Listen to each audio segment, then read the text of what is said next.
So if you ever believed that Joe Biden was competent, the tapes, his conversation with his ghostwriter proved that was never the case. It's uglier than you know. I'm Tony Katz. This is Tony Katz Today. Let the show begin.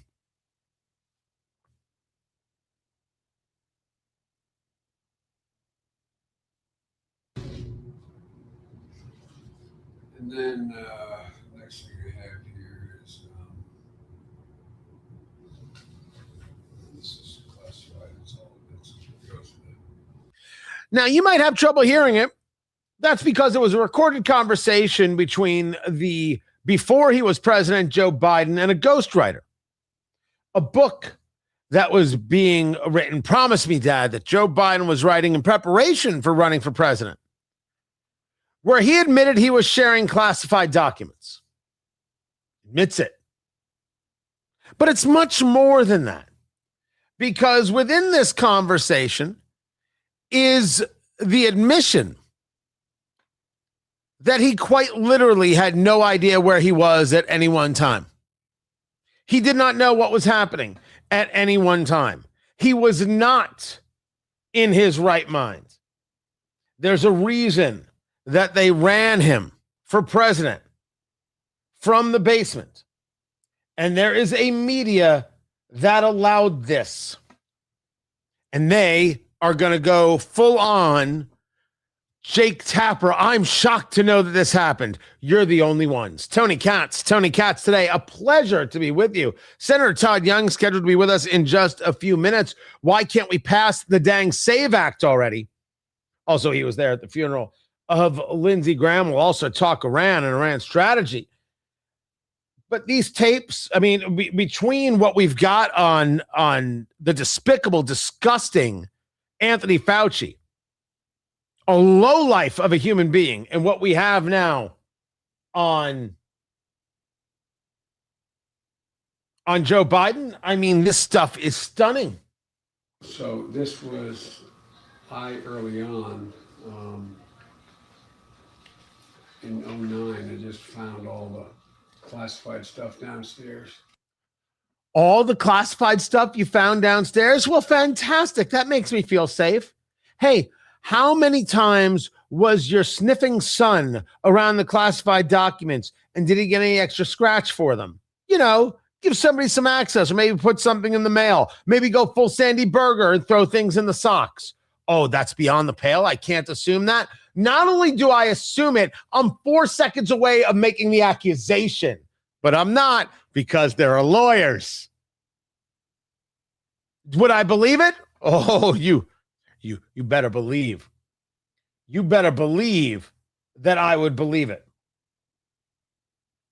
But it goes on and on, where he admits time and again that the information is classified. Some of this may be classified, so be careful with it.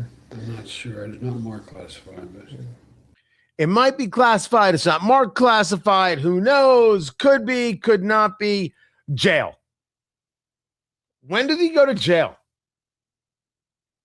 Why doesn't anybody go to jail? And this was, you know, if this was your father, if this was your uncle, if this was a friend, you would see this almost as a casual kind of thing, talking about something, and then they lost track of where they were. Speak to, during this period, we're reconstructing the period of February 2015, and there's on the schedule I'm in Munich, but after Angela Merkel, president's working lunch with, hang on a second. It's confusing me. Couldn't remember where he was in the conversation. Forgot where he was in the conversation. My gosh, that's happened to all of us before, except we know with Biden that this was the whole story, the entirety of the story, and nothing but the story. We know this. We're aware of it. Joe Biden didn't know where he was. Joe Biden didn't have his mind. Joe Biden never could have been president. And these are the same people who want to tell us that he could have done a second term. You understand Jen Psaki's a liar, right? You understand that Ron Klain is a disgusting liar. You understand that Corinne Jean-Pierre is the biggest liar who ever lived. They all knew it. They all saw it. This cabal. You don't think the auto pen was running the country? Okay, boo-boo. Okay, we're gonna stop pretending that we can keep inviting those people to dinner. We can't. It's over. Everything that Robert Hur said, I would bring charges against this degenerate, but he's gonna show up and appear like he's like a sweet, forgetful old man. That's all he ever was.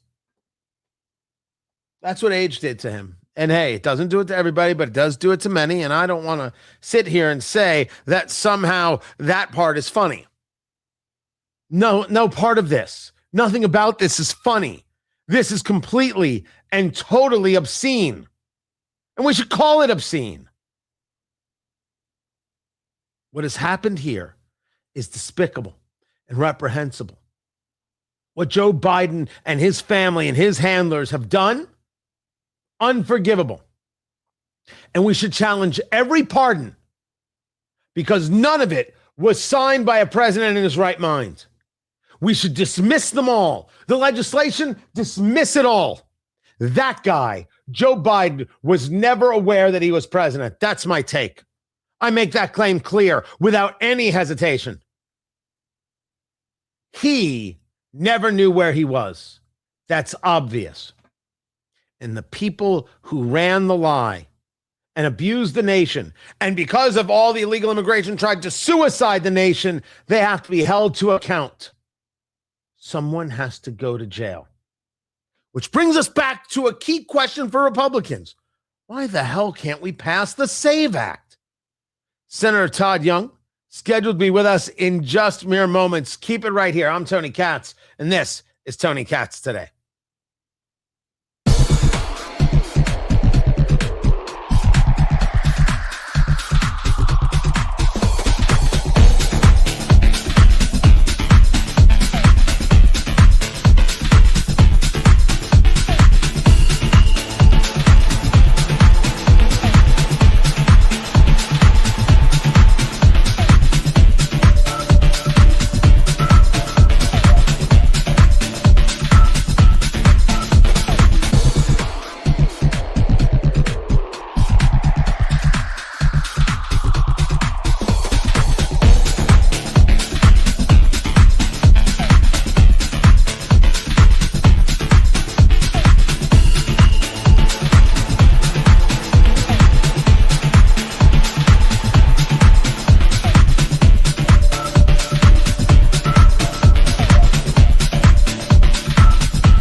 So our question is, how come we can't pass the SAVE Act?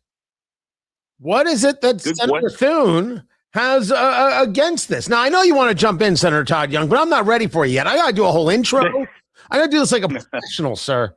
Right? This isn't like those other shows you do. This is classy. Right there. And you know it's classy because I use the word classy. Tony Katz today. An absolute pleasure. Senator Todd Young joins us right now, the senator from Indiana, the senior senator. And I do want to talk about the SAVE Act. But before we begin, it was the funeral today. You had the memorial there for Senator Lindsey Graham passing away at the age of 71. You were there.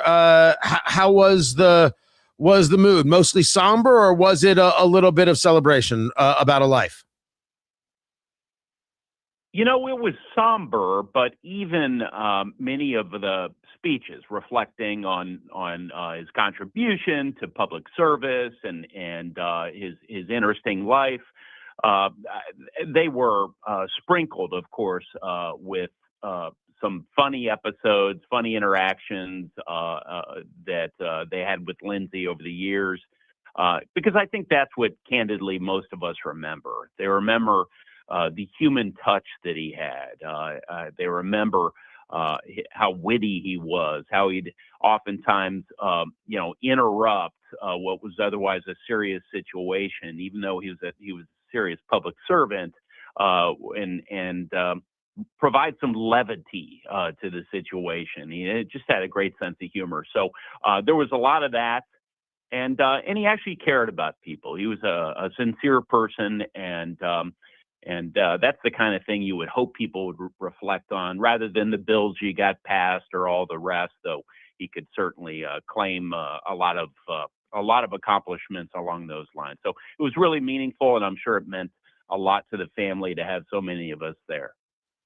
Was caught a part of it earlier today. Spent some time with the Newsmax people and watched some of it as the procession came and paid their respects, talking to Senator Todd Young of Indiana. But as we move on to where the legislation is now, votes are going to have to get cast. You've got the president of the United States saying to the Senate, absolutely positively no recess. What is everybody talking about? Pass the SAVE Act. Let's get some voter ID. Let's get some voter protection, or at the very least, end the filibuster and be done with this. Sir, why can't we pass the SAVE Act?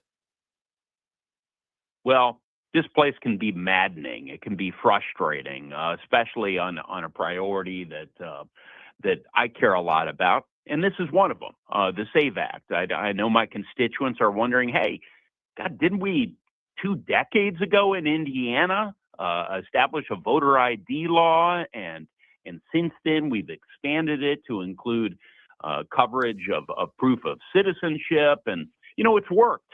It's worked. Hoosiers know it works. They can't understand why we're not applying this to every state in the country. And they're not wrong.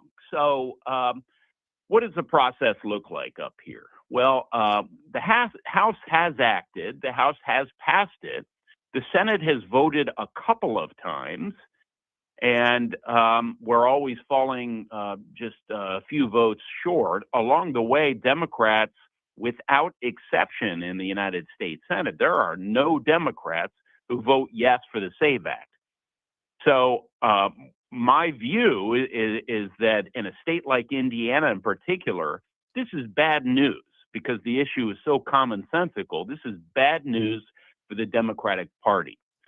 But we will continue to try this week, in fact, and I think the president is rightly focused on this as well, to see if we can pass either what the House has passed over to us, which I think is probably the most direct, expeditious, and appropriate way to get the SAVE Act passed, or come up with some other strategy. But I think the obvious strategy is just to take up what the House passed last week here in the Senate and see if we can get that passed through a so-called reconciliation process. That's a simple majority process in the Senate.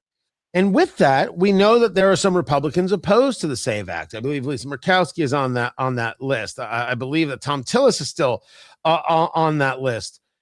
What is the opposition to voter ID? Because every time I hear the conversation, sir, and I don't mean to jump in with trying to answer a question when you ask a question, that is rude. There seems to be this idea that the voter ID provisions within the SAVE Act are somehow more onerous or egregious than any other voter ID provisions. Can you respond to that? Is there a real argument to be made that the SAVE Act is simply too much of a burden on women in America? I have not heard that variant of the argument. I'm always open to more information, but I'm often skeptical of arguments. I'm highly skeptical of that one. I will say that some of my colleagues had concerns about the absentee ballot application of earlier versions of the SAVE Act. That is, this would prevent absentee ballots from being sent in. I know many of my constituents have concerns about the integrity of absentee ballots. In Indiana, here again, we've done a very good job of monitoring our elections, but in some states, more Republican ballots, far more, are actually cast through absentee ballots than Democrats. So for those inclined to look at this through a partisan lens, that may be a concern that they've harbored, but I can't speak for any colleagues that still harbor reservations, and I've never gotten complete clarity, candidly, as to what their substantive objections are to the SAVE Act, which is why I continue to support it and support it strongly, because I haven't heard any good arguments against the SAVE Act.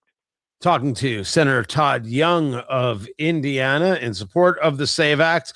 The president saying don't take a recess. The president saying get rid of the filibuster. Hit them in the 1-2. Should the Senate, should John Thune call a recess? And should there be a move to end the filibuster? Well, the recess conversation is a fresh one. We haven't discussed canceling recess in this context. We've canceled recesses before since I've been in public service, and I'll stay here all the time. I mean, we are charged with a job. It's a very important job. I think most Hoosiers sometimes have to work overtime to get the job done. I don't mind doing that. I do think it's reasonable that we have a strategy if we decide to work overtime. No one wants their boss to ask them to serve overtime and then feel like you're getting nothing done when you're on the job. So I think the best strategy from my standpoint right now is to take what the House passed and pass it through, again, this process called reconciliation, which involves a simple majority, and therefore we could conceivably pass it with just Republican votes. You would have to get the votes of a couple of Republicans who still harbor some objections. And even better, you'd have to get some Democratic votes. And that really is where I like to train my fire, because categorically, if you're a Democrat, you're opposed to showing a photo ID, you're opposed to proof of citizenship. I think the vast majority of Americans would say, yes, I need to show my picture to get a library book.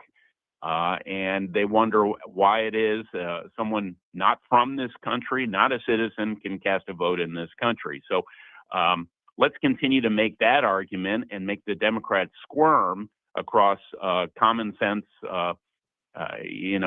states like the state of Indiana. And you've got the people, it's an 80-20 issue in terms of voter ID, but it's harder to make them squirm when you've got Republicans who aren't down for it. Talking to Senator Todd Young of Indiana, well, I've still got some time with you. Let's move into something you have been nonstop about, which is stock trading by members of Congress. There's the Stop Insider Trading Act. You are a co-sponsor. It was introduced by Senator Pete Ricketts, I believe. Where are we in this, and how close are you to success to ending what has, to the outsider, allowed Nancy Pelosi to get stupid rich?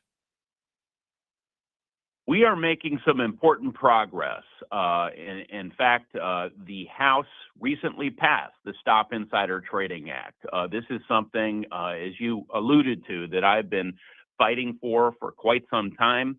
I will continue to fight for this. There's been resistance every step of the way, but we were able to get this thing through the U.S. House because we made the argument and we're winning the argument. Over 85% of Republicans, Democrats, and independents alike support preventing members of Congress and their closest family members from purchasing individual stocks, because they know that members of Congress are exposed to all kinds of insider information on a regular basis. We are sent here to serve the public, not to manage our investment portfolios. And as you've indicated, people like Nancy Pelosi outperform some of our world's finest investors, people like Bill Ackman, on a daily basis. And it's hard for me to believe that they have that much investment expertise. So let's get this done. Let's earn back a measure of trust from the American people, get our own house in order, and then we'll move on to the next thing. So in addition to the SAVE Act, which I'm a strong supporter of, I hope constituents and others will add this to their priority list, this commonsensical measure, Stop Insider Trading Act. We should get that done before recess as well.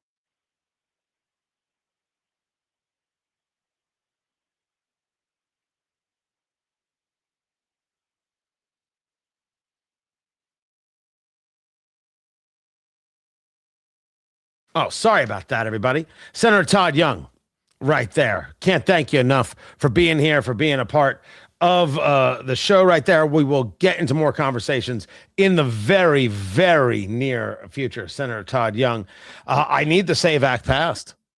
10,000%. It's got to happen. It's got to happen. It's got to be handled. What in the world are we waiting for? And I want to know what pressure we can put on everybody to get this done. The more pressure, the better. This is Tony Katz Today. Yeah, sorry about that. That was twice. I clearly have some issue I don't quite understand, because nobody else has the StreamYard issue with bringing only the audio. If I'm bringing in separate audio and it shows and everything else, and everything gets cattywampus, I don't know what that is. Don't understand what it is. And I had to disconnect by actually closing a window. There's a way, and I don't know the way, but I usually bring people in by adding them to the live stream, just like they would be doing video, and that's no problem. That works beautifully. It's the audio that is a problem right there. Yeah, and then my audio went silent, so I apologize for that. Nice big gap. People are like, what happened? All good, and I appreciate you guys tremendously for hanging out and being a part of it.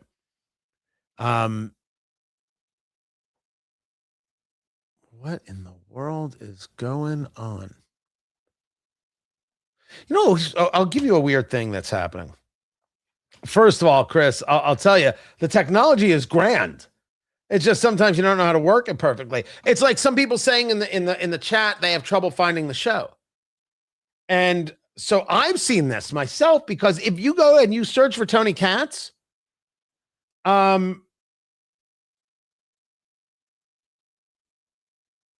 you do that, sometimes you'll get my morning show, but you don't get me.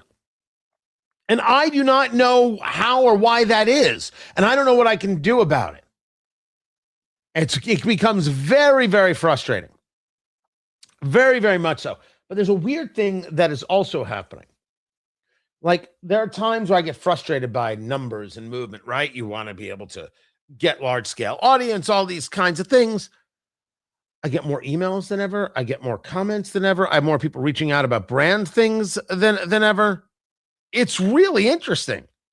So I think that sometimes we're just getting ripped apart on why I'm like, am I getting shadow banned? What's actually going on? And then I see other things where it's like, well, we're clearly making progress. Very, very, very strange. Yeah. So like if you were to search Tony Katz Today, it'll come up. But if you search Tony Katz, you get my morning station, which is WIBC. See, I go to Tony Katz and boom, there it is. It's more. Actually, no, wait. There's the channel, but the live stream is not up. See, that's all from WIBC. But it says me. Why am I not the top news? And why isn't the live appearing on YouTube? I don't think I have this problem with the Rumble folk.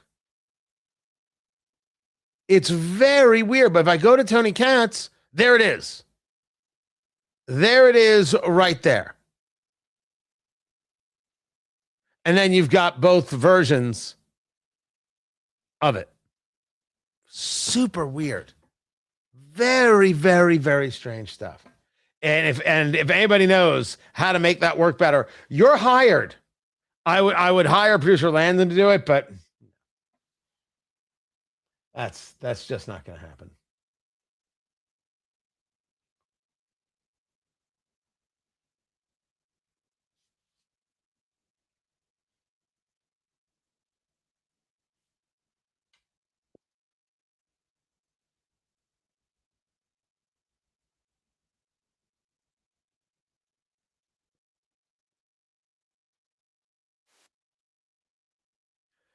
So you've got Trump meeting with Zelensky. You have got Trump meeting with Netanyahu. Tony Katz today. An absolute pleasure, guys, to be here and to be with you. Find everything I do over at TonyKatz.com, TonyKatz, TonyKatz.com. It's just that easy to find. This right here was Fox News talking about both of those guys. In minutes, we are expecting to see Ukrainian President Volodymyr Zelensky, who has the first meeting with President Trump, followed by Israeli Prime Minister Benjamin Netanyahu at 11. It's not often you get two world leaders visiting the President of the United States here at the White House, absent a summit or peace accords, Dana. And earlier, President Trump paid homage to the late Senator Lindsey Graham, the reason both those world leaders are visiting Washington today. So they're in town for the funeral of Lindsey Graham. And President Trump was on Fox and Friends earlier today speaking about Lindsey Graham. Able to bring people together. If I needed a Democrat, he could usually produce that Democrat if I had to have him in an emergency. He was a great politician and a great gentleman.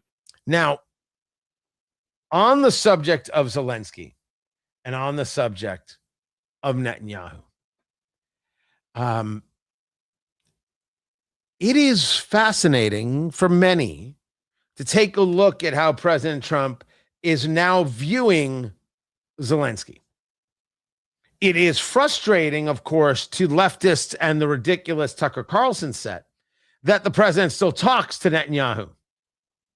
And the president is not always thrilled with Netanyahu. He said to him the other day, you may not want me to sell F-35s to Turkey, but I'll sell F-35s to whomever I want to sell F-35 strike fighters to anytime I want to. You're in charge of nothing, which I think is a fine answer from the president.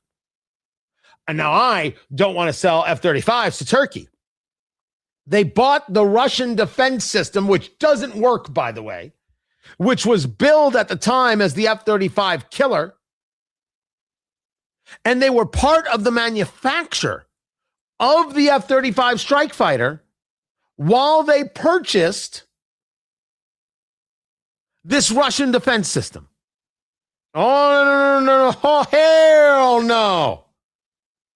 Turkey should not get the F-35. Don't trust them at all. I don't trust Erdogan in the slightest. Not for a moment. But Trump gets to decide who he sells to. He's not going to worry about whether or not the Israelis like it or don't like it. And it's not just the Israelis. The Greeks have already said, don't sell them the F-35. Greece has the F-35 strike fighter. They just got it not too long ago, I believe. And the last thing they want is Turkey being once again this historical pain in the you-know-what and possibly being a larger scale problem with this technology. The Saudis have the F-35. They just have a different version than the Israelis have. Maybe a different version than the Greeks have. So I appreciate the concept, but the president gets to decide, and that's the way it goes. But what has really happened here? What has been the change here? And hopefully, if they sit in the Oval and have any level of public conversation, I'll be able to bring that to you guys. What has changed? For a lot of people, this is shocking. This is not as shocking for us because we've had these conversations. We've had them with Steve Yates of Heritage. We've had them, I believe, with Noah Rothman of National Review. We've had them with Major Mike Lyons, our military analyst. Ukraine has been able to do something that wasn't expected. They've been able to learn. If we take a look at Ukraine that has been dealing with this Russia insanity for years now, and I will say to all the people who said it didn't matter, it wasn't our problem, Ukraine's terrible, we shouldn't pay attention, it was always a ridiculous proposition, a ridiculous proposition. 10,000%.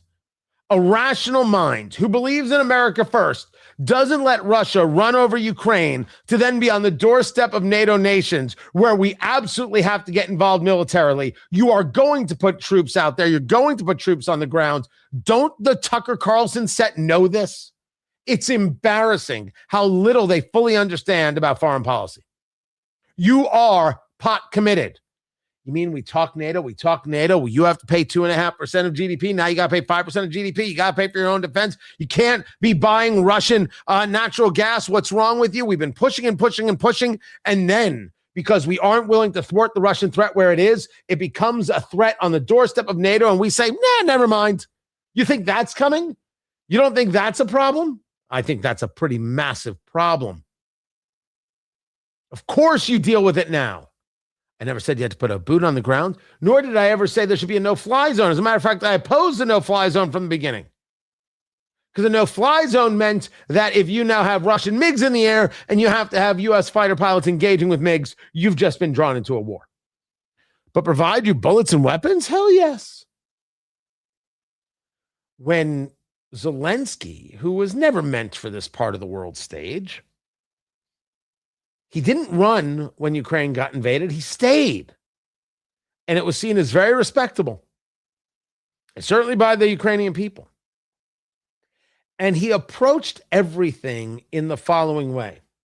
Why aren't you helping us take out these Russians? What's wrong with you? Right here. Put it right here. Why do we have to ask? You know this is a problem. Why don't you do something about it?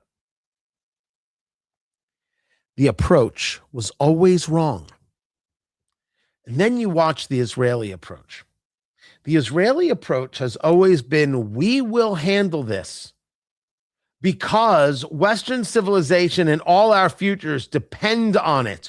We will be the tip of the spear. We do not ask you to do the work that we won't do. We will do all the work. We only ask for a little bit of help in these areas. Sell us this, help us out with that, and Iron Dome this.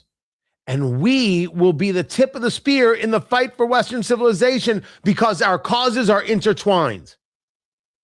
Israel's approach has always been, we will do this for you. And one could argue that that is true. Ukraine's approach was, why won't you help us do this?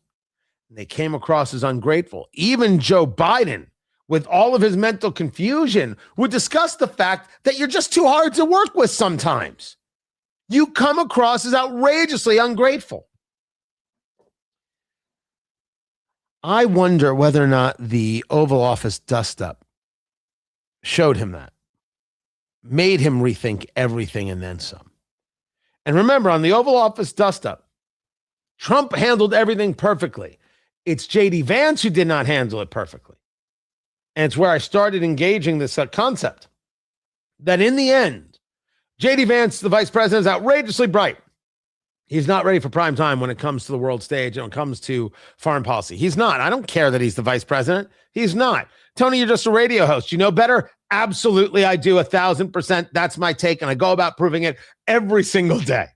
Yes, I think I have a better grip on what needs to be done in the realpolitik of the situation than the desires that the vice president has. I felt this way about Kamala Harris. I feel this way about J.D. Vance. And J.D. Vance is a wicked bright cat. But maybe it was that dust-up that made Zelensky rethink how you engage the approach. But what it really was the fact that Ukraine wasn't just saying, give, help, provide. They said, here, look what we can do. and they started developing drone technology that quite simply has been fascinating. They have been able to send drones 600 miles into Russia and blow up this. They've been able to hit tankers and oil facilities in the seas. It has been remarkable what the Ukrainians have been able to do.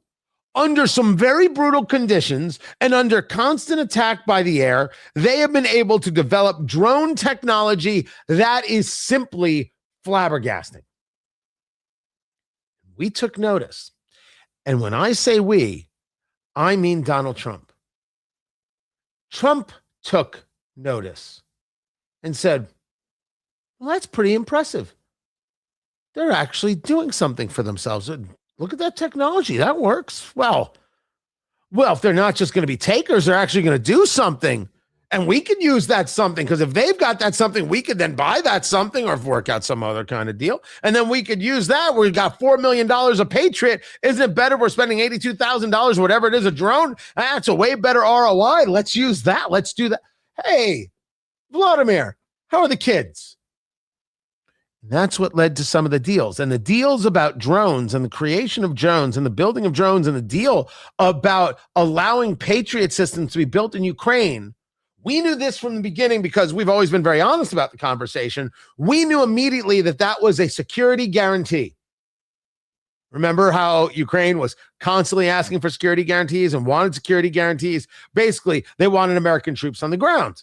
Well, that wasn't the case. You're just demanding things. You haven't provided a value proposition worth a good holy damn.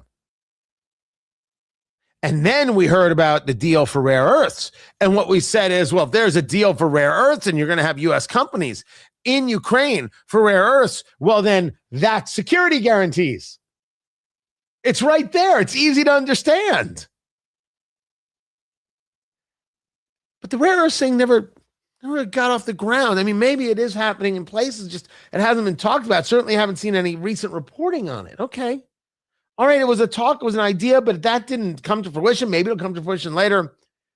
But the minute you heard that we're going to allow Patriots to be built and utilized in country, that was it.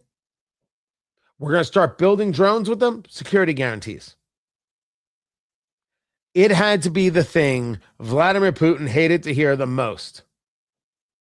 The most. Other than, you're no Yeltsin. I'm trying to think what would be like the worst comparison. You're no Brezhnev or you're no Yeltsin. I'm going to go with Yeltsin. I'm going to go with Boris Yeltsin right there. Because now you've got Americans in country protecting what is theirs. Russians are never going to advance another inch if Americans are there. Never going to advance another inch. And then you started seeing how Vladimir Zelensky over the last year has discussed what they're willing to do and putting themselves on the line to stop this Russian threat. And this is important for the globe, and we have to stop them where they are, and this is our job to do.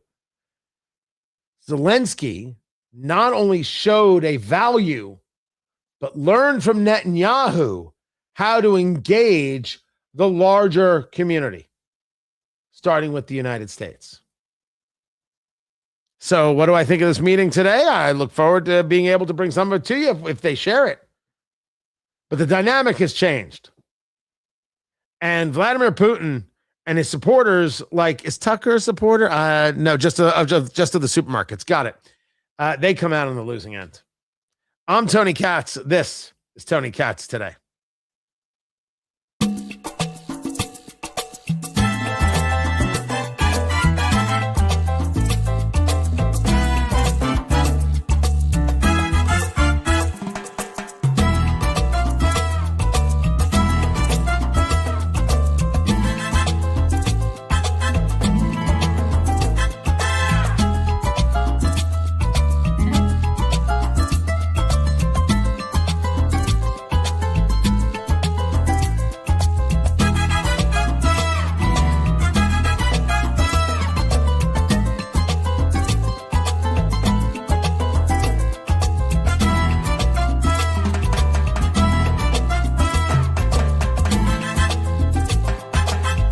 Before I knew Lindsey.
Welcome back, everybody. Good to be with you. Tony Katz today. Now, let me go to a comment here that came from Facebook. Dave, first of all, thank you for taking the time. I appreciate it. Dave, you are wrong, and I would like to be able to prove my point. Your argument is it should not pass being the SAVE Act, since it would subvert the rights of states to run their own elections. Republicans need to pass it because they know they will lose without it. It's another way to rig the elections. You do realize that the Heritage Foundation found less than 100 instances of election fraud since 2000 out of millions of votes. It's completely unnecessary. The SAVE Act only exists because Trump refuses to believe he lost in 2020. Well, Trump may very well believe or refuse to believe anything about 2020. That's fine. But if you're okay with any level of fraud, I have to look at you askew. Why would you be okay with any level of fraud? Why would anybody be opposed to a voter ID to ensure that only citizens vote? No, it does not subvert the right of the states to run their own elections. What it does, it subverts the American people by allowing for opportunities for fraud and states not doing what they must to ensure that only citizens vote. One of the great and most egregious things that took place during the 2020 election, Texas sued about this, where Pennsylvania changed the rules. The courts changed the rules, not allowing the legislature to determine the elections, but rather the courts determined what was and wasn't an okay vote when the votes came in. Texas sued for this. They said, how dare you disenfranchise Texas voters? And the Supreme Court refused to hear the case. Now, some people say, see, that's because there was no merit to it. Oh, no. By not hearing the case, we never got to have an understanding of what actually took place. It was Clarence Thomas and Justice Alito saying, if we don't hear things like this about an election, what the hell are we here for? Pennsylvania engaged in subversion. I never once would have accepted the votes out of Pennsylvania. I never would have certified those votes at all. I would have sent those back. Nope. You don't get a say in this election because you usurp the legislative branch. That is the manipulation. You're right. The states can prescribe the manner of the election, but having a voter ID, a congressional law where representatives of the state vote, of all the states vote, yeah, that's not usurpation. That's the standard. We have an election day. It's a standard. Any fraud is bad. Why you would allow fraud is beyond me. Let's get back to the show. Thank you for being here, Dave.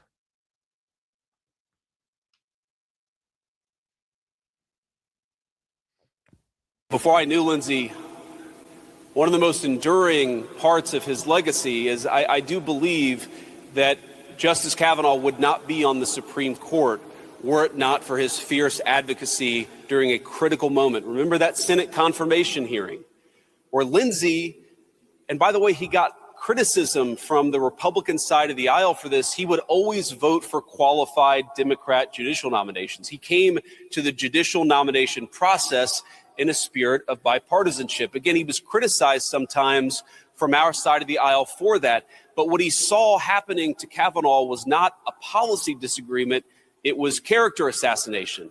And Lindsey got as fiery and as passionate as I have ever seen a human being get during a judicial confirmation. And I believe that he saved that nomination. It was some of Lindsey Graham's best work.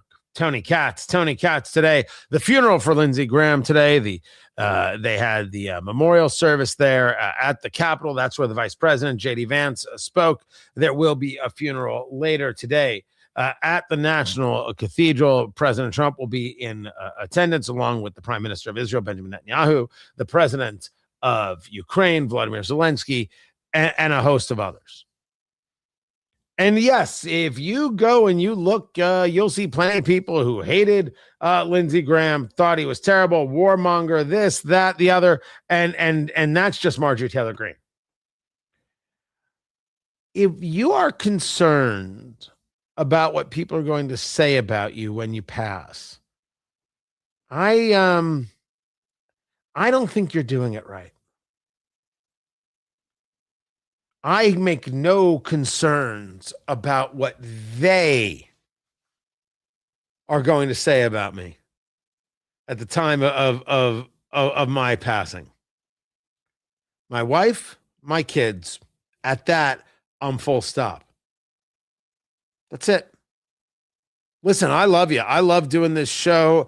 I love that we're growing. I love that we're building. But in the end, and I think everybody can appreciate this, there comes a moment where you gotta be like, oh, the things that matter most, my wife, those kids.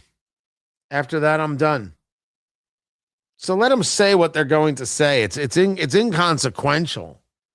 Sure, you can talk about legacy, and sure, you can talk about how people are going to try and paint you for history and who writes the history and all that. You know, it's Hamilton. Who tells your story? There'll be plenty of people who get outrageously angry. But I only hope that for the family of Lindsey Graham, that they are focused on what they think and not what somebody on a social media account with 9 followers thinks. Those people don't count. Don't ever forget that. Keep it here. I'm Tony Katz, and this is Tony Katz Today. All right. So here's where we are, guys. We are in commercial break for the radio show. So we are in break right here.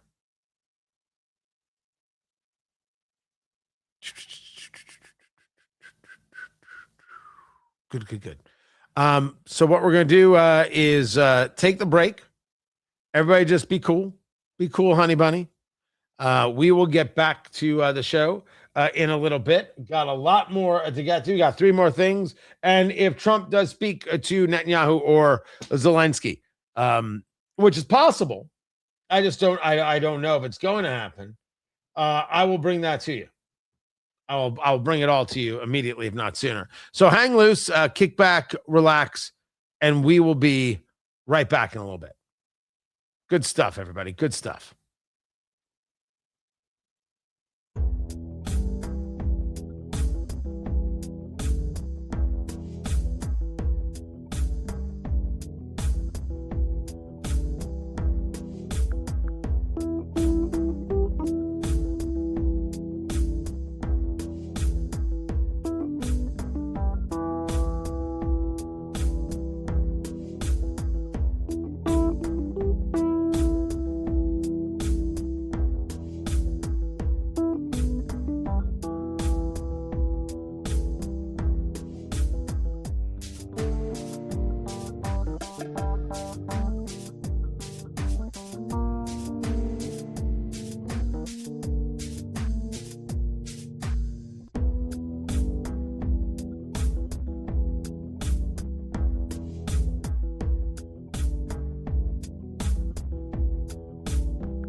Welcome back.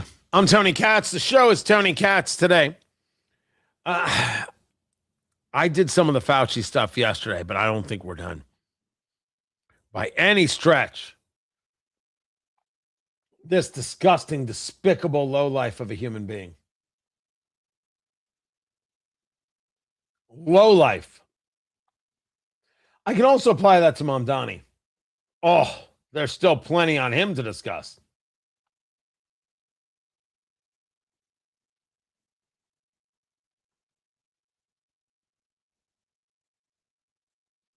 Let me make sure I've got this all together. There we go. Excellent, excellent, excellent. Thank you guys for being here. I don't see how we're going to avoid Fauci stuff. I just don't. Absolute low life of a human being. Dow is up over 600.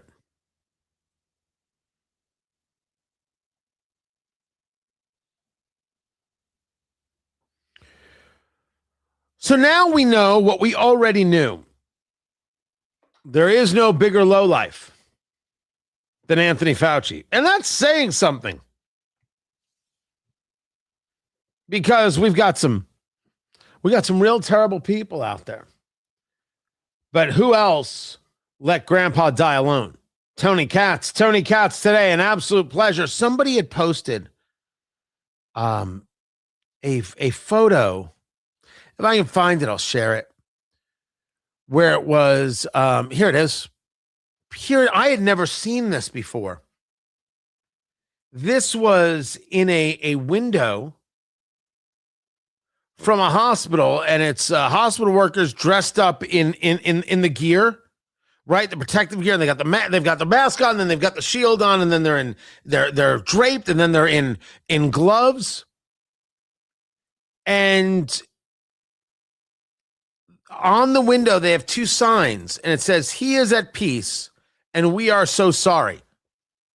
So the family couldn't be there at the end for grandpa or dad or mom or whoever it was. They couldn't be there. You couldn't be there for your loved one. And so this is how they relayed messages. I had never seen that before. For that alone, there is nothing you could do to Anthony Fauci that I would think is too much. He deserves every part of the hate. Tony Katz today. An absolute pleasure. I think I already said hello. Sometimes I forget. The people who deserve an equal abundance of disgust are those in the media who acted like nothing was wrong. We should really look at the total lack of journalism.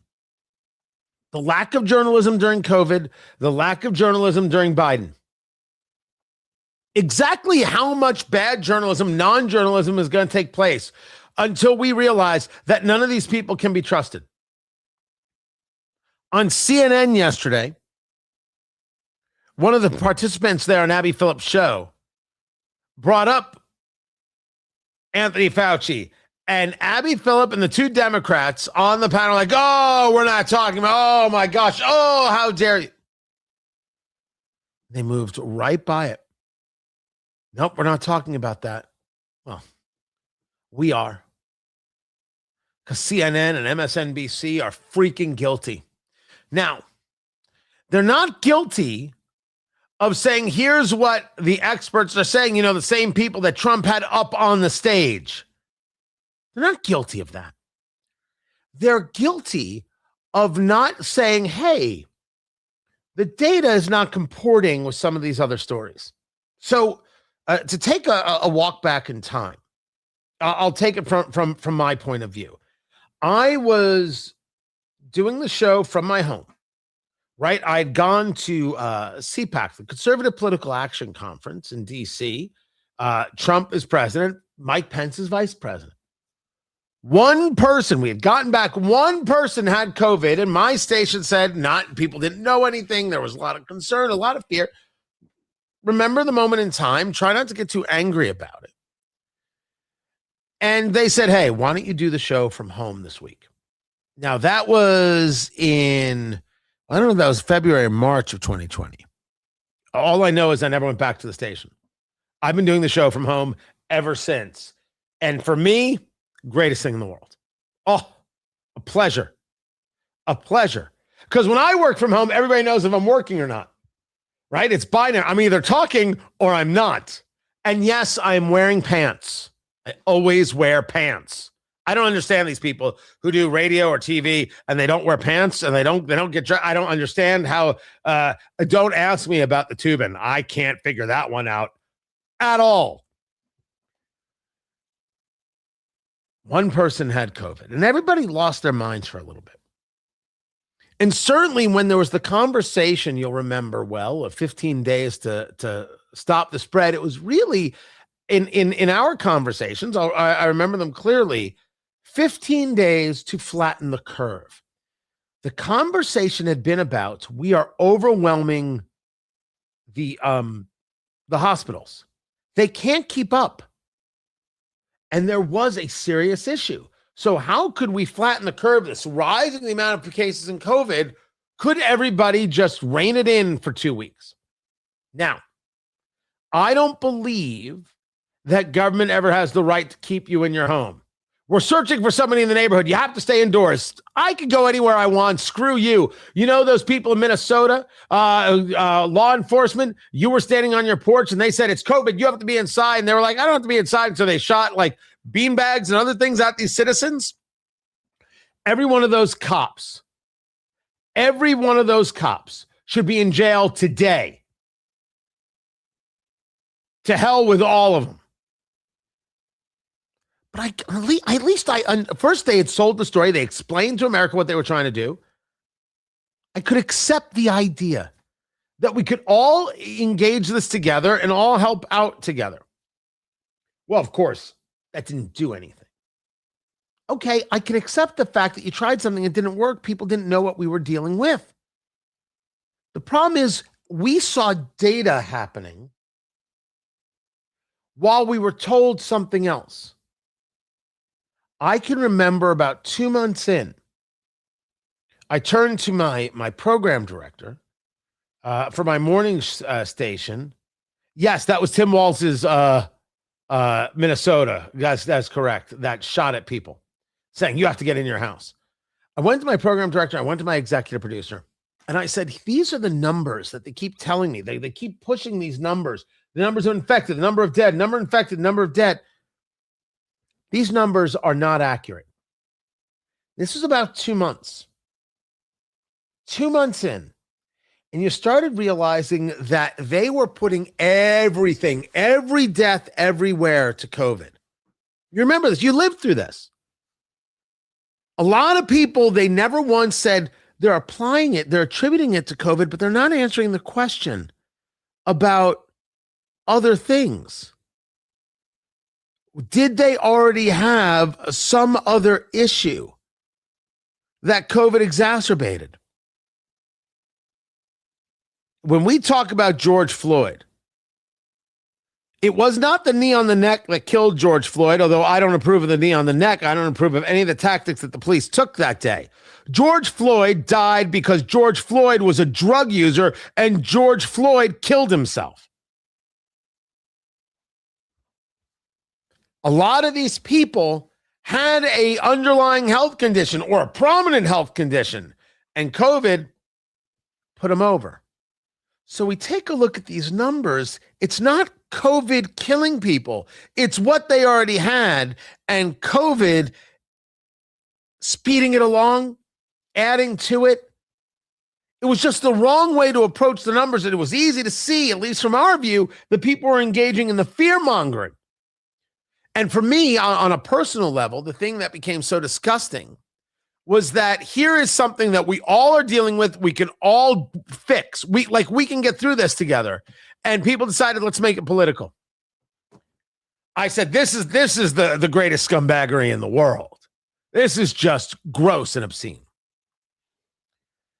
Then there were those of us who said, listen, I don't care how quickly you put together a vaccine. I'm not taking that. And that's when we started hearing the real blatant lies. We heard them because we shared everything. If there was ever a moment that really delineated conservative radio and conservative talk and conservative thought from the progressives on TV and cable news, it was that we knew that even if you took the vaccine, you could still spread COVID. And these people who said that if you didn't get vaccinated, you were going to kill their grandmother were liars. We saw it clearly, we saw it easily, and we said we're going to have no part of this. And they tried to attack us and rip us apart for it. And then, of course, the thing that was as egregious as anything else out there. People went to church, and cities and municipalities went to those churches and wrote down license plate numbers of those who went to church. Any cop who wrote down a license plate number should be thrown off the force. Lose your pension. Don't want to hear your story. Don't give a damn. Oh, I was just doing my job. You could do the job somewhere else because you have no capacity to be a part of the public trust. Zero, kitten. We early saw the lies. And what we saw was this conversation isn't matching up with these numbers. And then we saw how people who wanted to have a conversation were not allowed to have a conversation. And we knew no matter where we were on vaccines or this or that or the other, we knew the minute you saw people not able to have a conversation, we knew that there were those people trying to stifle conversation, trying to prevent conversation to keep you, me, and we from having data. That's when it all blew up. That's when we realized that the people telling us to trust the science, believe in the science, rely on the science, they were lying because they didn't have the science. And everything that has been released by Senator Rand Paul, you know who should be Time Magazine's Man of the Year? Senator Rand Paul, for putting his teeth directly into Anthony Fauci and never letting go.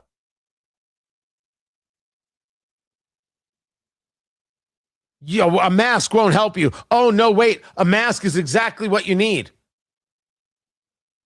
Oh, this came from a wet market. Well, no, it probably didn't come from a wet market. When they knew back in January of 2020, it didn't come from a wet market. And Tom Elliott over there at Grabian, which is a source I use for a lot of audio, he put together this doozy of Fauci and the press. But they're really criticizing science because I represent science. If you're vaccinated, you really don't need to worry about getting it in a way that's serious or transmitting it. That is true.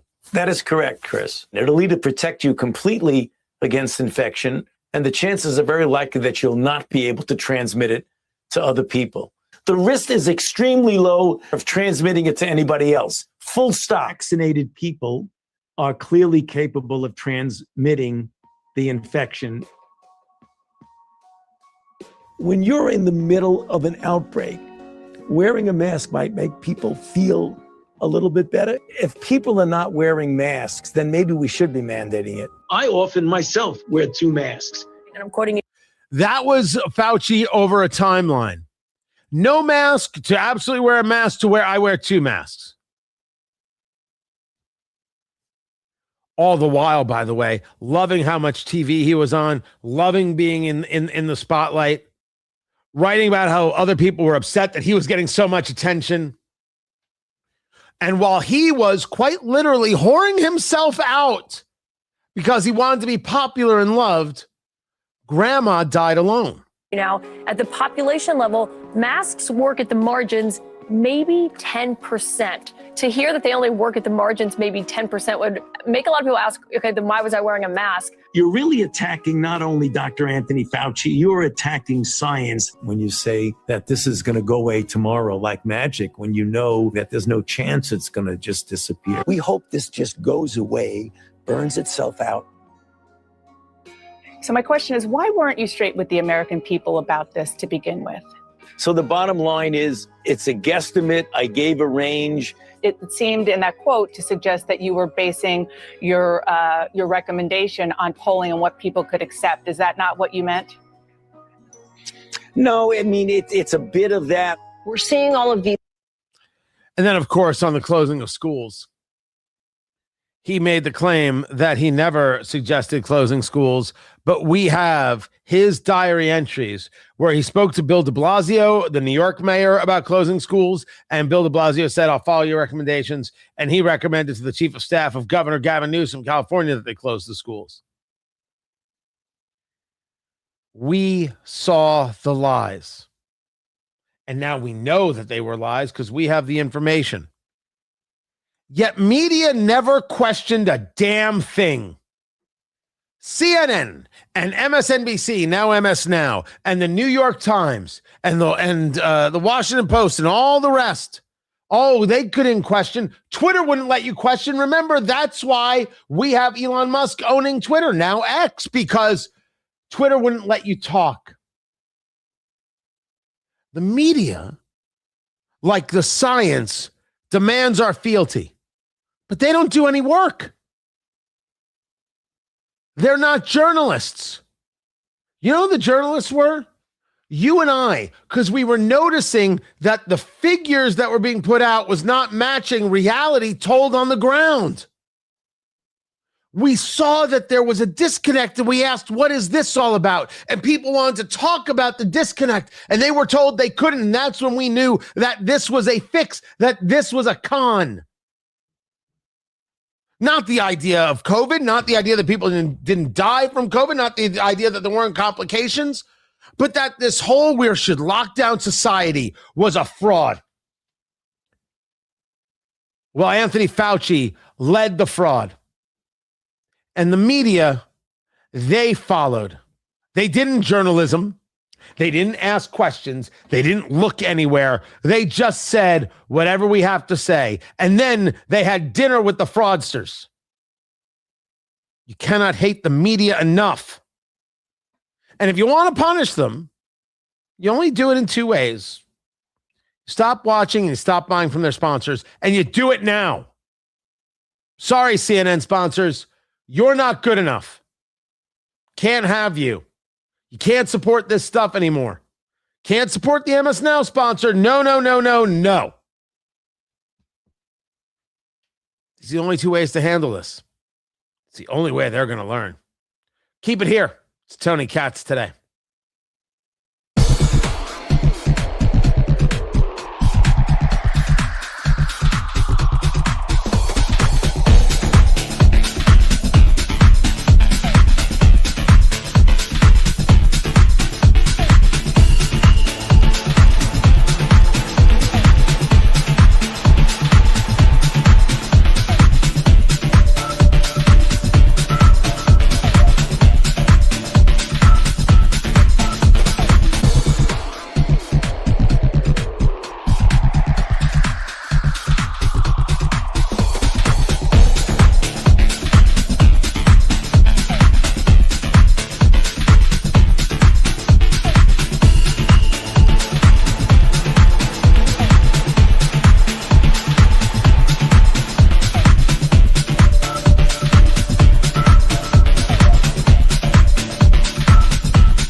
Welcome back, everybody. Tony Katz today.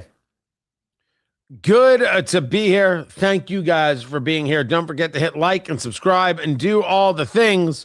And Patrick, where's my Corvette? Patrick said he was looking at a Corvette for me. So I haven't seen it yet. I know he said he was looking. He said he had one. I'm like, all right. But I haven't seen it yet. So I just don't know. I just don't know how long I have to wait. Just seems wrong.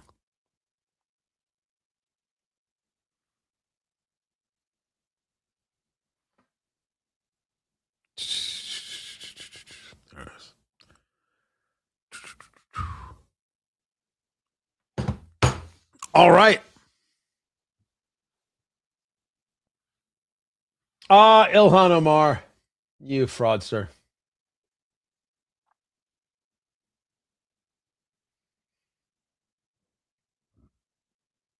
Oh, we'll do this. We'll save Ilhan. No, we'll do Ilhan. I don't know. When do we talk about her? Do we have to? Yeah, we do. Yeah, we do.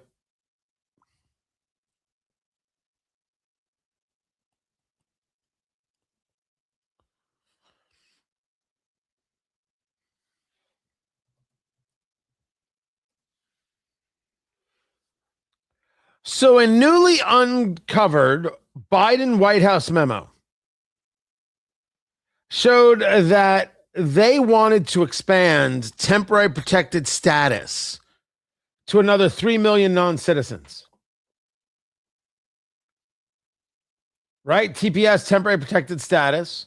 You've got some disaster, some political disaster in your country. You can get protection here and stay here for a while. Me, I'm Tony Katz. The show is Tony Katz today. And Haitians got this. And we noticed this going to visit Springfield, Ohio. Remember, they're eating the dogs, they're eating the cats. That was not happening according to the people, but they were eating the geese and they could not drive. And it created a massive housing issue. Lots of things did happen. And what we saw was the amount of people who were so thrilled with the Haitian population because they're working in the factories and this and that, and the factory owners love them. And we asked, we've got the video to prove it. Is this some kind of jobs program that we're now creating here? Is that what this is? I didn't know we were going to be right. We had no idea. It was myself and Fingers Malloy, who does Eat, Drink, Smoke with me. And we went, we checked it out. I was like, this whole love affair, right? Because it really were very few people who were like angry. They're more angry at the city and the state and the feds for not helping them prepare for all of this. They weren't necessarily mad at these people. But every time you talked about the factories, oh, the factory workers love them. Oh, the factory owners love them. Oh, it's so great for the factories. Is this a jobs program? We would ask, and people would be like, oh, I don't know. But Fingers and I were like, that's exactly what it looks like. We didn't know we were right. Temporary protected status was a jobs program. And the Biden administration, to the very end, remember, it wasn't Joe Biden. Biden wasn't running the country. They wanted to use TPS as a way of bringing more people legally into the country to do more damage to Donald Trump, anything to hurt him. They didn't care if they hurt the country as long as they hurt Trump. They did not care. They never cared. That's them. That's today's left. What they say is not what they do, and not what they do is not what they're actually talking about. Trust. Whew. That's a tough one right there. We've got 3 more things coming up. Keep it here. It's Tony Katz today.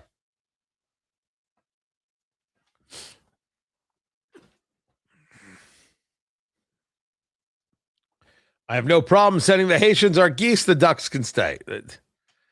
The moral of the story is not your hatred of the Canadian geeses. Is that the dogs and the cats thing wasn't happening, although it could have happened, it wasn't happening. And really, I mean, the most fascinating thing about being in Springfield, and we do want to go back, was that these people really weren't angry at Haitians at all. And they resented being called racist. They were angry about that. that they were called bigots and all these things. Like, we didn't do anything wrong. And that's correct. It was the city, the state, the feds who dropped all these people in their lap with no way of handling it. The city simply couldn't handle the new population. Hospitals couldn't handle it. Language barriers, trash pickup, the housing situation. Couldn't handle it. And I don't know if they're handling it well right now either. I have absolutely no idea.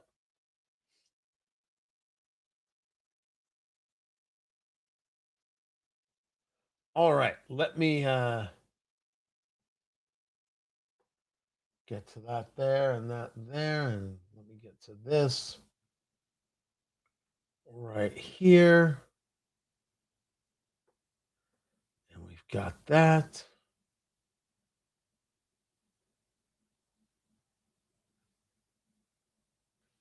So they're all gearing up for the funeral. But I don't know how that's going to run. I don't know that timing of that. I don't know who's going to speak when at what time. So I don't think I'm going to cover the funeral in that way. No, I think I'll keep on tap what I have on tap.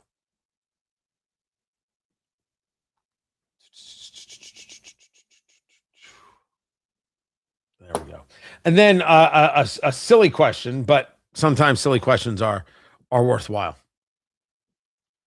And Jennifer, I got your email. Thank you.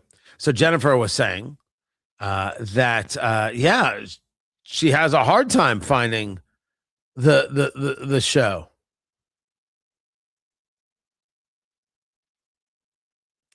But I don't know how to make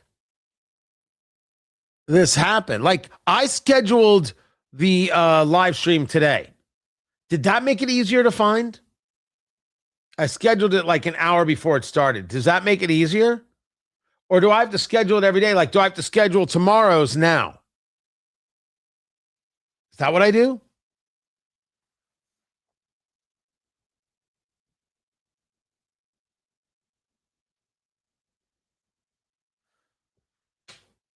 I have a different heading for the show every day, but I don't know if the show is called the same thing every single day. Like, is there something in there? I don't think so.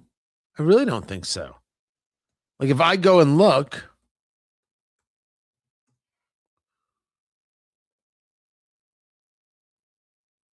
yeah, like I went to my own. It doesn't even show my live stream happening. How? How is that remotely possible? Here's my channel. And so there, now those are up there. It actually showed 2 live streams. You know, it's something different every day. It's something different every day, but I can start scheduling it. Wait, the first part of it needs to get called to say, so it has to be Tony Katz today and then the show? Oh, I can do that. I can do that, Jennifer. 3 more things. Tony Katz today. Good to be here. Good to be with you. Find everything I do over at TonyKatz.com, TonyKatz. That's how you spell my name, in case you were curious.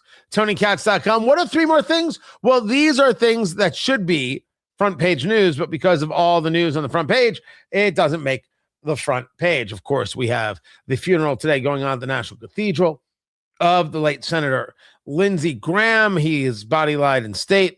Was in state. Was his body. The memorial service there happening at the Capitol. The Vice President, J.D. Vance, speaking. The Senate Majority Leader, John Thune, speaking. Lots of senators appearing. Certainly not all. Not all. Lindsey Graham was a guy who was not loved by all. Very few people are loved by all. It's okay.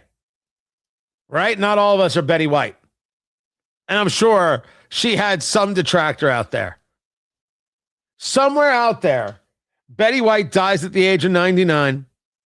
The great shows, the Golden Girls love, the love of pets and caring for pets, becoming this America's grandma sweetheart, which is something we love and adore. And somewhere out there was a woman chain smoking Pall Malls, sitting in her trailer, watching the TV going, that bitch, I'm glad she's dead. Somewhere that happened. And then she took a drag and went, oh, that's the good stuff. You cannot please everybody. Please remember that all the rest of your days. Lindsey Graham is going to have his detractors. Fine. Not the people who matter. I said that earlier. I say it now. Some of the headlines was first that the CEO of Cracker Barrel is stepping down. This goes back to the whole rebrand thing. Remember when they tried to rebrand Cracker Barrel and everyone was like, nope. No. You leave our rocking chairs alone and you leave our Chinese checkers alone, and there better be a lot of gravy on them biscuits. I'm talking about a stupid amount of diabetes-inducing gravy. Better take 7 years off my life, otherwise you have to go. And Cracker Barrel apologized. They apologized. And they did interviews and they tried to turn it around. And what was interesting was that Cracker Barrel was actually picking up. The sales end was picking up. The stock price had gone down. It got hurt. But after this, things had started to get better. They still got rid of Julie Masino. She is the CEO. They're bringing on a new person. She made $6 million a year. Her annual compensation, $6.4 million, including a base salary of $1 million plus stock awards. And she's going to get a $4.6 million payout over a 2-year period. As long as she remains terminated without cause, she's going to get the $4.6 million. You mean I can screw with a great American brand? I can still get $2.3 million a year for 2 years? That's 4.6.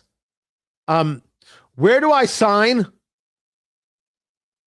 Where do I? Happy to do it. You want to see me mess up a logo? You give me 20 minutes in AI. I'll give you a logo. $4.6 million. Add another $1 million. That's my payout from radio. Like it's not my payout from, that's a pity, really. Because that would be just fine. I think it's amazing. I think the whole freak out was amazing because I remember the logo and then I remember the new logo and I said, okay, whatever. How in the world was I affected by their logo? I never understood the anger or the angst. Now, what I was told was, Tony, you don't understand how woke they're going. You don't understand what's going on inside the store. I said, is there still a rocking chair? Can I still play Chinese checkers? What am I missing? But clearly there was something. And then, it's a solid question. Did they not learn from Budweiser? Now, Budweiser, really Bud Light, has battled back to at least do the ads properly. And they've got Peyton Manning doing the ads and Shane Gillis doing the ads. Right? These guys are like, beer company wants to pay me. I'm going to say yes. I'm going to take their money. If Bud Light came to me and said, we'd like for you to do an ad, I would say, have you fired all the ridiculous people who thought they should put this caricature of a prepubescent girl on their cans? And if they said, well, yes, we did, I'd be like, great. Where do I sign? Hey, this is Tony Katz for Bud Light. Bud Light. Good. Wait, I can't say good. That's from another ad campaign. Okay, I'll do it differently. Bud Light. Just do it. No, can't say just do it. Okay, so can't say good. And can't say just do it. Okay. That's all right. I got it. No problem. I'm trying to think. What else could I say now? What else could I say? What else could I could I bring in there? Bud Light. I'm loving it. Seriously? No? This is harder than I thought.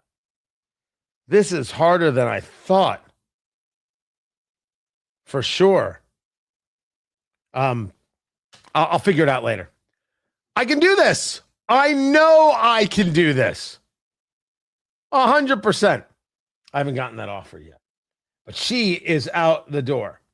Then there is the story of Ilhan Omar. And is her sister linked to this Minnesota fraud? We are still in the midst of this. The millions, tens of millions, if not hundreds of millions, if not billions of dollars that has been stolen from the American people.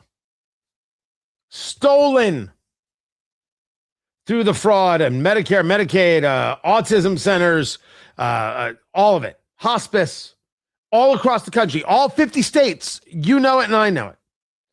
But the story of this scandal, this one with this group Feeding Our Future, described as the largest public theft in Minnesota history. And right now there is a probe into Ilhan Omar's involvement in the scandal. Public records stating that it's Omar's sister that may be part of the operation. Her name is Sahra Noor, Sahra, Noor, Noor, running several businesses in the region, including the People's Center clinics and services in the Somali neighborhood of Minneapolis, which got a $2 million earmark while her sister was a state representative. Well, there you go. She was a state rep, was Ilhan Omar. Sister got $2 million, and everyone was like, keep voting for her. What, you don't care about the fraud when it's somebody else's money. So now she went on to found a group called Grit Partners Consulting. And they state that they have secured more than $20 million in funding for health initiatives and consulted on projects backed by federal health agencies such as USAID and the Center for Disease Control. They can tell me that USAID costs lives all they want. And I put forth to you that USAID was a slush fund and we should never put a dime to it. And we are all better off. All better off. That everything said about look at the lives lost. Look at the people who got abused. The American citizens who got abused. It wasn't worth it.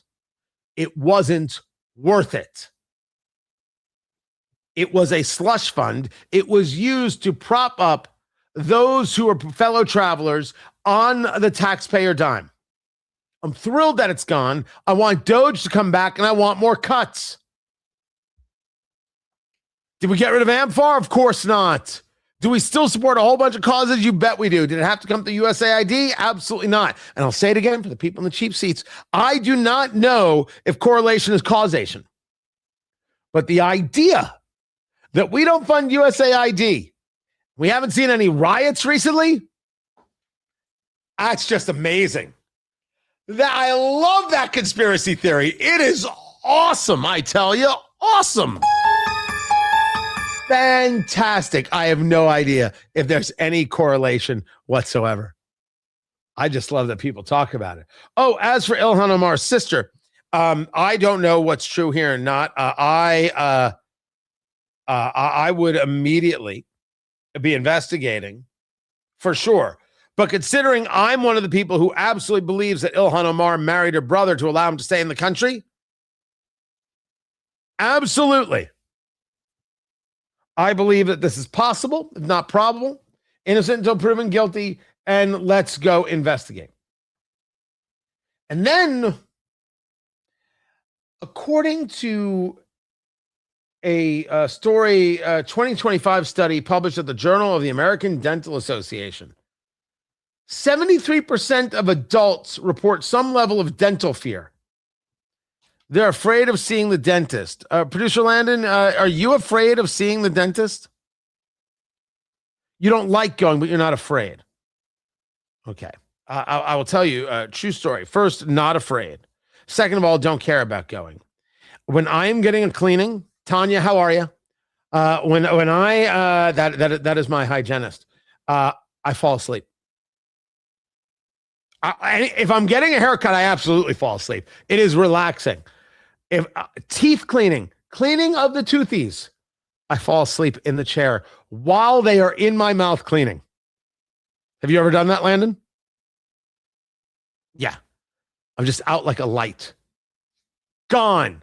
And people look at me like, how in the world do you do that? I'm like, turns out very easily. Very, very, very easily. Just, there's something. I don't fall asleep in the middle of the afternoon, right? Someone asked if I need a CPAP. I have a CPAP. Oh, I'll tell you that story another time. But yeah, it's just so relaxing. It's just, I'm at ease and I don't know what's going on. Just bloop, gone. But are people still afraid of going to the dentist? They've got all the good drugs. They've got all. Why would you be afraid of going? It doesn't make any sense to me. I not wanting to go, not enjoying it is different than fear. And I wonder if that's how they really meant it. 73%. That seems like a high number. But it's a greater number that is getting their information stolen online. Because there's a file with your name on it. It's got everything. It's got all your home information. It's got all your contact information. It's got your medical conditions. It has your kids' names. It has your kids' names. And this whole concept, what's going on here is with the data brokers. This is a multi-billion-dollar industry. And what they're able to do is amass all this information on you. And then they're able to accept a credit card and sell your information. Your file is collected and it's packaged and it's sold and it's all legal, which is insane.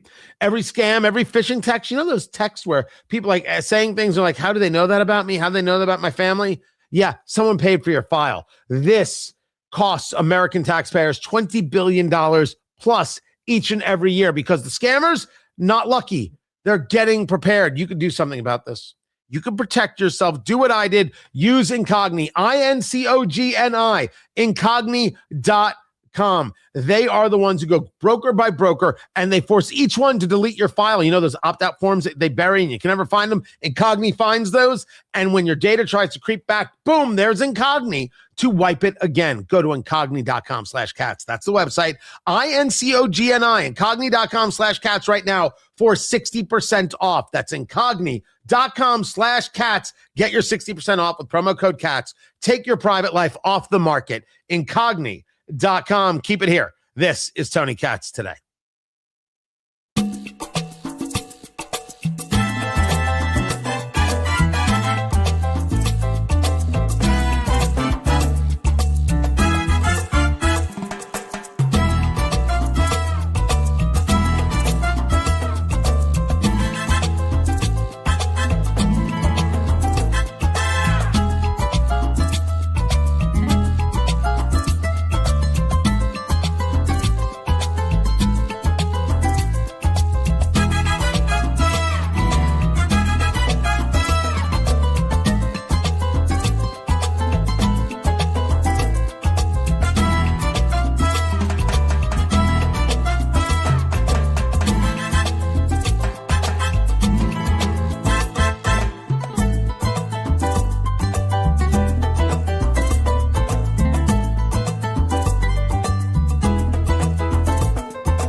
Welcome back, everybody. Tony Katz today, and there is.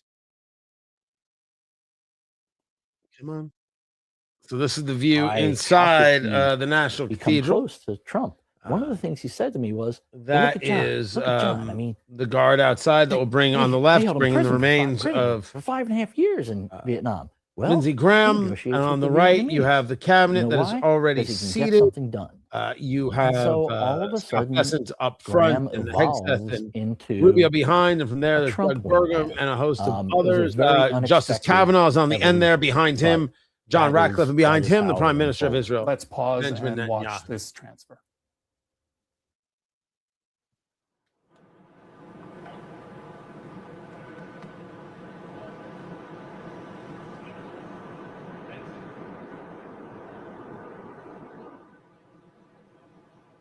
The members of the military aligned, taking the casket of the late Senator Lindsey Graham into the National Cathedral, which, if you've never been, is an absolutely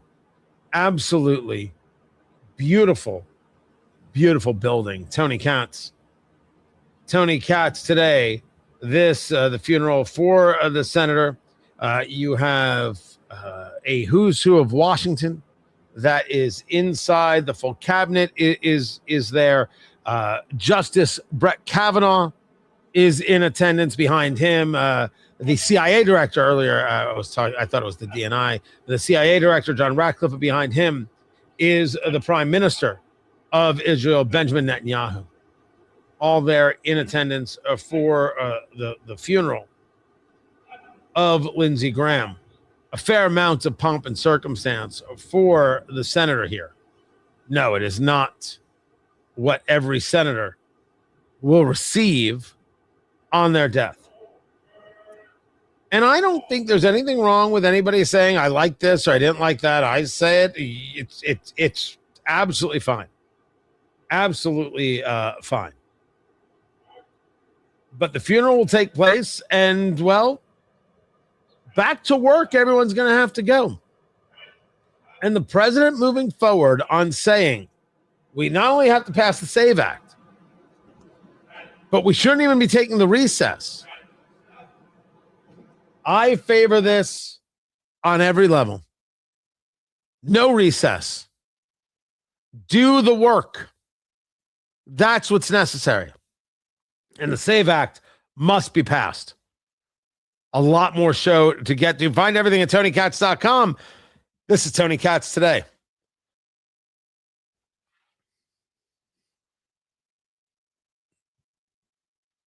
Yeah, I turned off the volume from the actual TV itself. They will continue to work one stair at a time.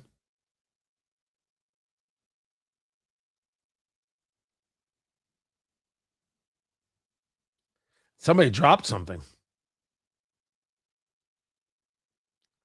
off someone's uniform. Something actually fell.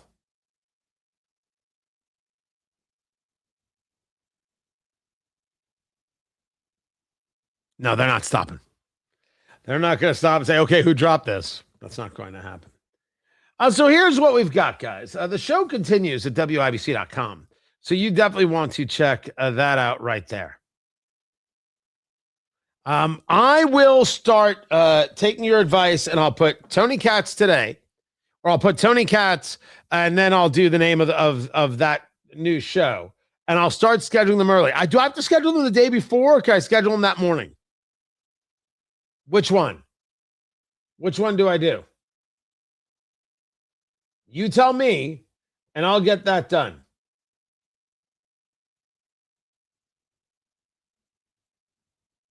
More than happy to get that handled. If that's what it takes and make sure everybody can find things, I am happy to do it. Happy to do it. No, he did not lie in state, but he was there and they came to honor him throughout the morning there at the Capitol. The President of the United States walking in, being shown to his seat. The Vice President there, standing up. along with the members of the cabinet. Pretty soon, you'll see everybody take to their feet as the casket of Lindsey Graham is brought into the hall.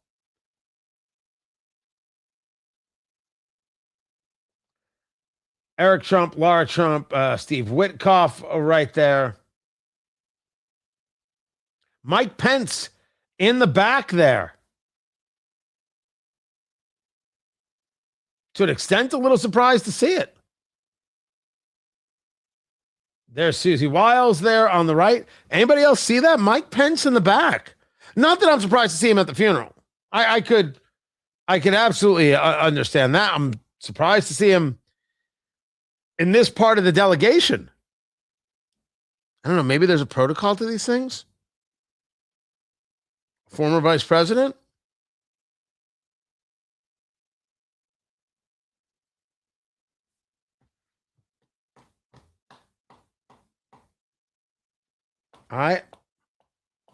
Who knows? Who knows? This is going to continue, guys. I appreciate you guys being here. I appreciate being part of the show. I will try some of these things, and we'll get some more stuff going on, and we'll schedule things. We'll get things going. Looking forward to doing that, and hopefully it'll work. Hopefully it'll work. I appreciate you guys being here. I am back tomorrow at noon. I hope you'll join me then. Can't thank you enough. I'll see you tomorrow, everyone. Take care.